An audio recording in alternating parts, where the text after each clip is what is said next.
Went to Paisley, sat in with the band, Cat Rhonda, Kirk Morris, Prince. We're jamming, and he just kept asking me to solo on stuff, and he was just grooving. You could tell he was grooving.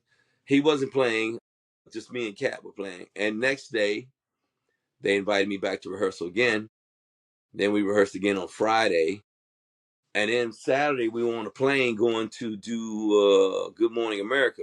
I know you both have seen the episode where Prince was dressed as Bryant Gumbel. Yes. Yeah. And he had his hair and everything, and it was Brian's farewell. That was my first Prince gig. Oh, So man.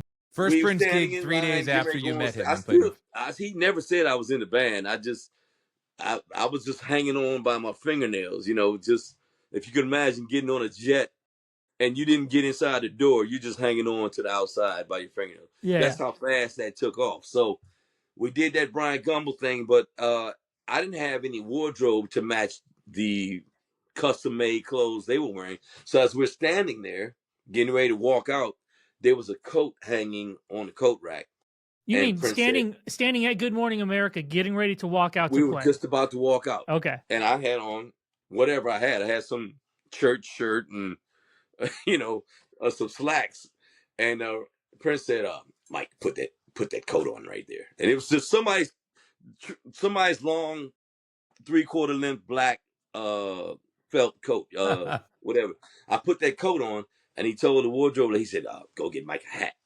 So she came back with a Godfather hat, and I put the hat on and the coat, and he said, Mike looks like a Baptist church reverend. All of a sudden, the band's laughing, and I'm Reverend Scott.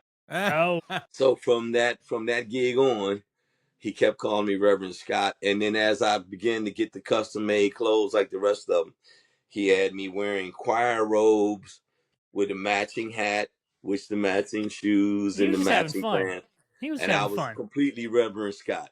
So guess what? The next gig after we did Good Morning America, next gig was in hometown, DC.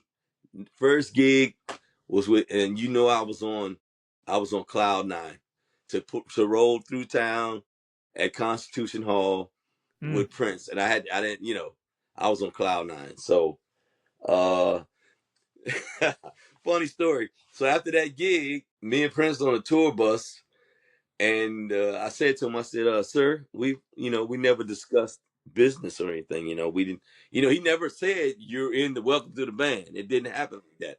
It's like you walking down the street and pick up some stray puppy, and all of a sudden he's got a home and a bed, and you never said, hey, welcome to my family. Yeah. You just took him home. So I said, sir, we never discussed business. And he told the bodyguard, he said, write Mike a check. The guy gave me the check, and I looked at it, and I'm sitting on the couch on Prince's tour bus, and I said, am I supposed to pay the rest of the band with this? And he laughed. He fell over backwards. I was serious as a heart attack. Had never made that much money in my career. And I said, am I supposed to pay you want me to cash this and pay the rest of the band? And he laughed and told the boy, he said, he just asked me, am I supposed to pay the rest of the band with that? And he thought that was the funniest thing ever. And all of a sudden, I guess from there on, it was a roller coaster ride. It's like the roller coaster was at the top and it took off over the, you've all been on a roller coaster. Yeah. After that first gig in DC, the roller coaster took off.